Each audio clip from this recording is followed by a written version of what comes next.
Assalamualaikum warahmatullahi wabarakatuh. Para pemirsa MTA dimanapun Anda berada, senang sekali bisa berjumpa kembali dengan Anda dalam program MTA, yaitu Dialog Spesial. Bersama saya Faik Ahmad yang akan menemani waktu Anda hingga 25 menit ke depan.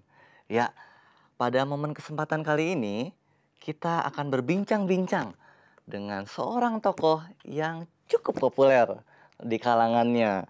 Nah, yakni Bapak Priyo Sambada. Nah, untuk saat ini beliau telah hadir bersama kita melalui media online. Nah, meskipun beliau tidak berada dalam studio kita, nah tetapi beliau telah hadir dengan sambungan online melalui Zoom. Ya, yuk kita sapa beliau. Ya. Assalamualaikum Bapak Priyo Sambada. Waalaikumsalam warahmatullahi wabarakatuh. Iya, apa Salam kabar sejahtera untuk kita semua. Bapak? Iya, Baik, baik, salam alhamdulillah sejahtera baik. juga. Sehat gimana di sana? Sehat semua di Parung? Alhamdulillah sehat semua. Semua kru Alhamdulillah, sangat alhamdulillah. ingin berjumpa dengan Bapak sebetulnya. Iya, Semoga di tapi lain kesempatan kita akan bertemu bersama kembali ya, Pak. amin, amin. Insya Baik, Allah Pak. pastilah nanti kalau sudah lewat COVID-nya ini. Baik, Pak. Amin. Kita doakan bersama agar pandemi ini segera berakhir ya, Pak ya. Amin, amin ya Rabbil alamin. Baiklah para pemirsa, Bapak Priyo Sambada. Beliau ini sebenarnya pernah menjadi seorang ajudan Bapak Presiden yang keempat, yaitu Bapak Kiai Haji Abdurrahman Wahid. Nah, beliau saat ini adalah sebagai ketua organisasi Barikade Gus Dur, atau yang lebih tepatnya adalah barisan kader ya Pak ya, barisan kader dari Gus Dur. Jadi dalam 25 menit waktu ke depan, kita akan berbincang-bincang topik seputar Barikade Gus Dur itu seperti apa. Nah, bagaimana awal mulanya berdirinya Barikade Gus Dur ini. Mangga Pak, Bapak bisa ceritakan sedikit ceritanya. Sebenarnya dari awal itu tahun berapa berdirinya Barikade Gus Dur, dan terus kemudian saat ini Bapak, periodenya berapa tahun Bapak menjadi ketua di Barikade Gus Dur ini, Pak? Ya, terima kasih. Assalamualaikum warahmatullahi wabarakatuh. Jadi begini ya, saya sebagai ketua umum Dewan Pengurus Pusat Barisan Kader Gus Dur. Seperti kita ketahui bahwa almarhum Kiai Haji Abdurrahman Wahid itu adalah sosok yang multidimensi ya. Eh, beliau juga seorang ulama besar, bahkan cucu dari Hadratus Syekh Kiai Haji Hasyim Asy'ari, kemudian beliau juga pernah menjabat sebagai presiden keempat, beliau juga seorang humanis, dan seterusnya dan seterusnya. Ya, banyak sekali sisi dari sosok besar ini. Nah, setelah beliau mangkat ya, setelah beliau wafat, katakanlah santri dan murid-murid beliau, pengikut-pengikut beliau itu ingin meneruskan apa yang sudah diteladankan dan diajarkan oleh Gus Dur, gitu ya. Jadi ada yang namanya banyak sekali. Salah satu yang terbesar mungkin seperti jaringan Gus Durian. Mereka bekerja untuk masyarakat di ranah sosial, kemudian juga meneruskan nilai-nilai perjuangan Kiai Haji Abdurrahman Wahid. Hanya jaringan Gus Durian ini mereka tidak bekerja dalam ranah politik. Ya. Dalam ranah politik, baik itu politik kebangsaan maupun politik elektoral. Sehingga maka kami, para kader Gus Dur, ingin mengisi salah satu bidang perjuangan Gus Dur, yaitu di ranah politik ya, politik baik itu politik kebangsaan maupun politik elektoral, sehingga kami menghimpun diri dalam barisan kader Gus Dur.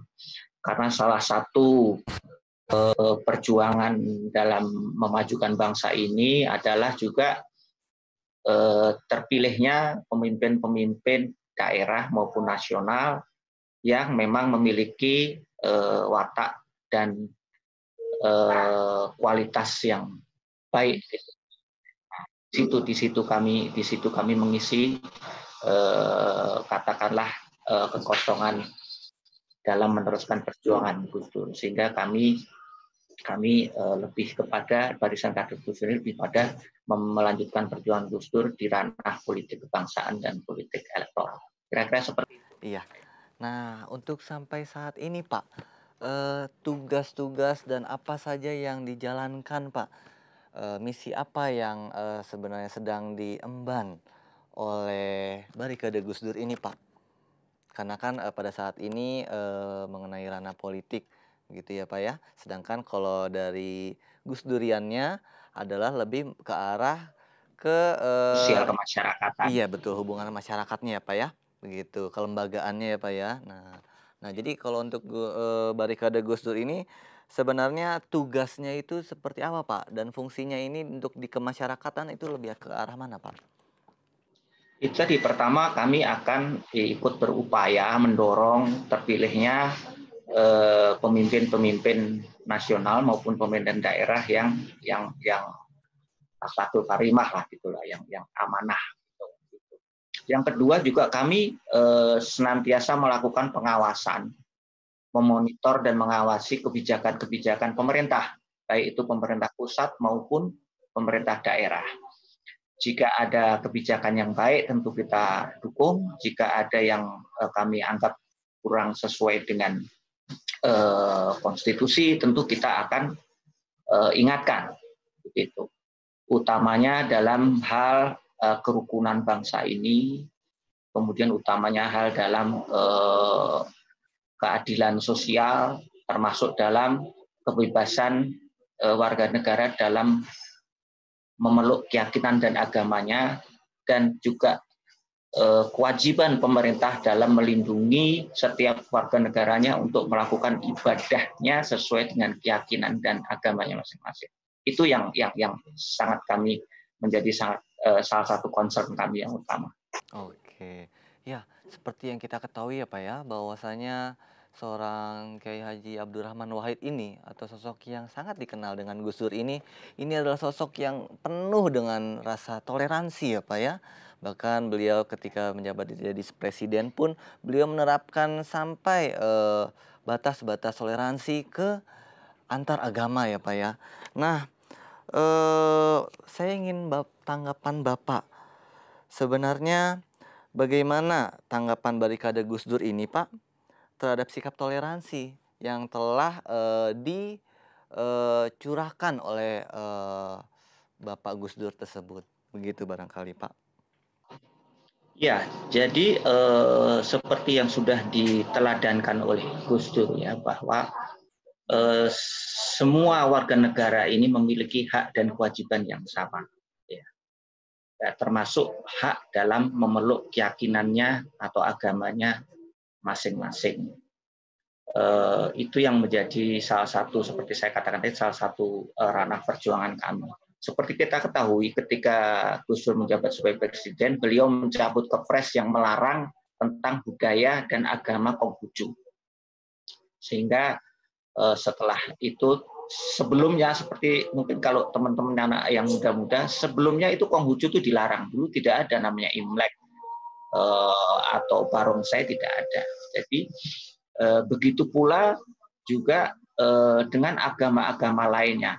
Negara tidak punya hak apapun juga untuk melarang warga negaranya untuk memeluk sebuah keyakinan atau agama. Itu adalah hak yang paling mendasar daripada warga negara, bahwa dia meyakini atau memeluk agama A atau B. Begitu juga termasuk dengan saudara-saudara kita dari Ahmadiyah. Kami juga bersikap sama, dengan umat agama lain apapun. Dan seperti kita ketahui, ketika Presiden Gus Dur menjabat, waktu itu Khalifatul Masih yang keempat ya, Betul, Pak. Hadrat Mirza Tahir Ahmad Betul, waktu itu hadir di Indonesia itu ketika Gus menjabat. Beliau kita kita sambut dengan penuh sukacita, penuh persaudaraan. Beliau diperlakukan seperti layaknya tamu VVIP begitu. Dan waktu itu saya masih juga dinas di istana, saya bahkan salaman sama Begitu ya, Pak? iya, Luar saya sama biasa. Khamilatul masih keempat itu gitu. Jadi mungkin saya lebih Ahmadiyah dari teman-teman Ahmadiyah. Wah, Saya udah salaman soalnya. Bapak Prio. Baik, baik, baik, baik. Begitu ya. Jadi kembali lagi bahwa itu tadi, kami akan meneruskan perjuangan Gus Dur dalam hal melindungi semua warga negara dalam memeluk keyakinan atau agamanya masing-masing tanpa kecuali. Kira-kira begitu, Mas. Ya. Baik, oke, Pak. Nah, untuk hal ini, Pak, untuk menjaga semangat yang telah dijunjungkan oleh Bapak Gus Dur, Pak. Nah, sebagai Bapak Ketua Barikade Gus Dur ini, bagaimana Bapak mewariskan para generasi mudanya, generasi milenial untuk tetap menyuarakan atau menggalakkan sifat toleransi tadi, Pak, dengan pluralismenya kebangsaan kita ini. Iya, jadi menurut saya ini menjadikan PR atau tugas kita semua ya, tidak hanya Barikade Gus Dur. Kita semua harus selalu saling mengingatkan dengan tentunya dengan cara dan bahasa yang baik bahwa kita semua saudara, kita semua punya hak dan kewajiban yang sama. Nah, untuk teman-teman milenial ya antara lain kita paling bisa memanfaatkan medsos dan seterusnya ya. Tapi kembali lagi kita tidak ada artinya kalau nggak ada bantuan atau partisipasi dari masyarakat semua ya, termasuk dari teman-teman Ahmadiyah. Saya juga berharap kita semua bisa berkolaborasi dalam menyebarkan kerukunan umat beragama. Kira-kira Baik, itu. Pak. Jadi dalam hal ini nih, Pak, berarti eh, orang-orang pun juga bisa terbuka untuk masuk dalam ini ya, Pak ya, Barikade Gus Dur ini, Pak. Oh iya, kami terbuka dan ya, dan barisan kader Gus Dur ini ya lintas iman, lintas suku, lintas Wah, lintas luar segalanya, biasa. Senusantara lintas berarti ya, Pak ya. segalanya. Iya, Oke, ya luar bahkan biasa. iya kita tidak memandang suku ras agama. Sekjen daripada Barikade Gus Dur itu dia Kristen Protestan HKBP. Bahkan kami sebetulnya sudah juga kan sudah sering bekerja sama dengan teman-teman Ahmadiyah. Terutama ketika waktu sahur keliling dengan programnya Bunyai Sinta Nuriyah Wahid ya. Setiap Ramadan kan kita keliling untuk sahur dan buka bersama dengan kaum duafa dan kaum marginal. Nah, itu panitia-panitia daerah itu juga lintas agama, termasuk dari teman-teman Ahmadiyah. Kita sering biasanya yang di Kolaborasi ya, mana Pak. ya Tasik, kemudian mana lagi beberapa itu teman-teman Ahmadiyah selalu bergabung. Nah, jadi sebetulnya bukan hal baru kalau kami kerjasama dengan teman-teman. Baik, luar biasa sekali, Pak. Ternyata begitu fleksibelnya ya, Pak ya. Walaupun koridornya lebih tetap politik, tapi menjunjung tetap nilai-nilai kemasyarakatannya tadi ya, Pak ya. Oh iya, ya itu namanya istilahnya itu politik kebangsaan ya. Jadi politik kebangsaan itu ya ini kita bagaimana membangun bangsa ini ke depan bersama-sama sesuai dengan konstitusi yang ada. Kira-kira.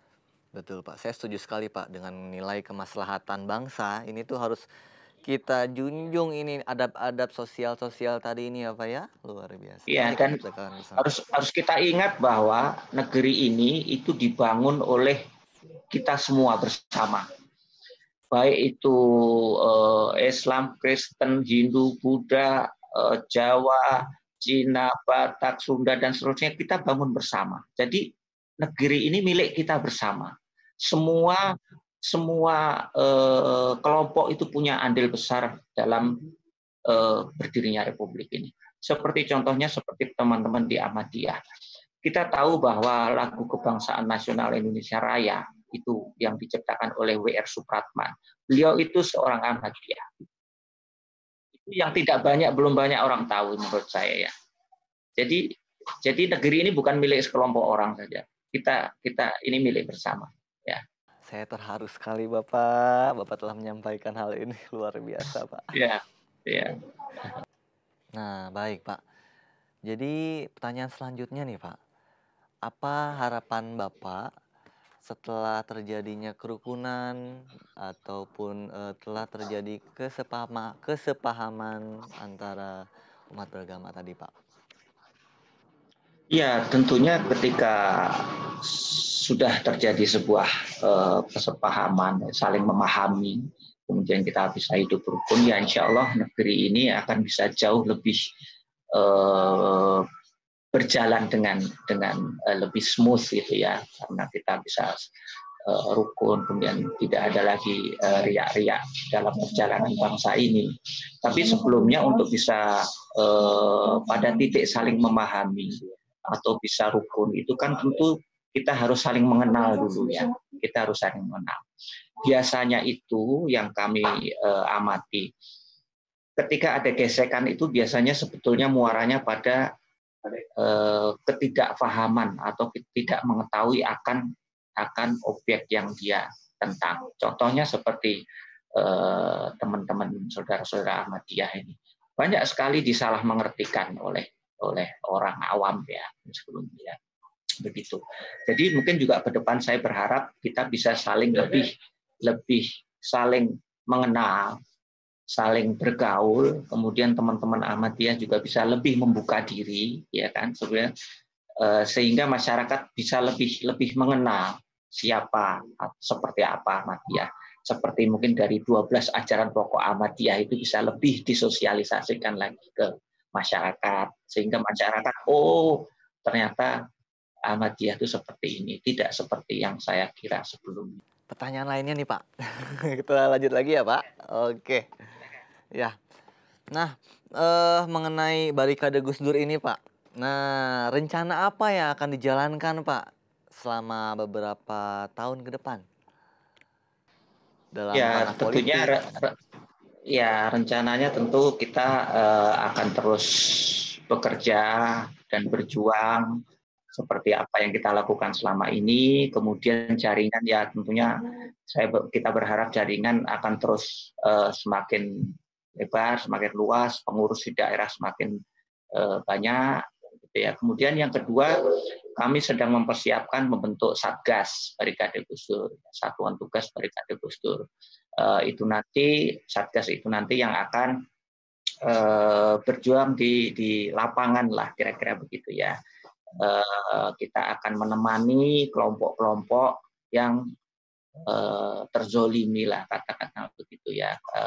Kita akan mendampingi, menemani saudara-saudara kita yang mendapat perlakuan tidak adil, kira-kira seperti itu.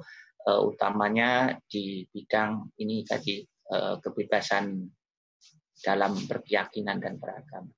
Baik sekali Pak. Jadi seperti itu ya Pak ya. Jadi nilai-nilai yang sedang akan diwujudkan oleh barikade Gus Dur ini ya Pak. Ya, insya Allah makanya dibantu. Saya juga berharap bersama ya Pak dan iya, kita wujudkan bersama gitu. lah. Berarti harus Iya. lebih, jadi para kadernya ini berarti harus lebih banyak ngopi bersama nih Pak sepertinya. Iyalah, hidup ini sudah cukup sulit, jangan dipersulit Ya, lagi. betul, baik. Saya sepakat untuk Iya. hal ini Pak. Iya. Oke.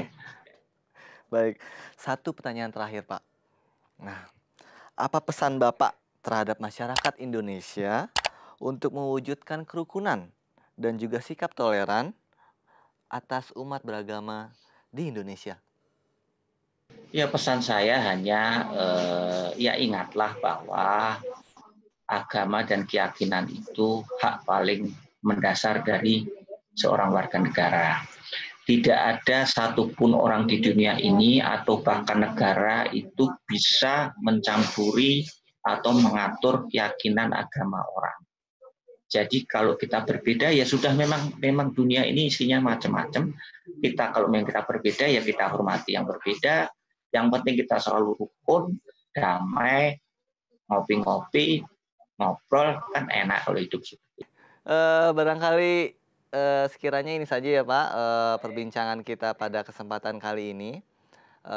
Mudah-mudahan, ini semua bisa tersampaikan kepada para pemirsa dari nilai-nilai yang sedang dijunjung oleh Barikade Gus Dur dan nilai-nilai yang sedang dijalankan oleh, rekan-rekan, Barikade Gus Dur ini ya, Pak. Iya, terima kasih juga sama-sama. Semoga bermanfaat. Baik ya, Pak. Baiklah para pemirsa, demikianlah perbincangan hangat kami bersama, Bapak Priyo Sambada, seorang ketua organisasi Barikade Gus Dur atau Barisan Kader Gus Dur. Nah, jadi yang akan meneruskan semangat-semangat Gus Dur, nilai-nilai toleransi yang dijunjung oleh Gus Dur, yang diterapkan pada masyarakat. Inilah tujuannya dari Barikade Gus Dur tersebut. Saya Faik Ahmad dan juga beserta kru, MTA mohon undur diri, sampai jumpa lagi. Ya, assalamualaikum warahmatullahi wabarakatuh.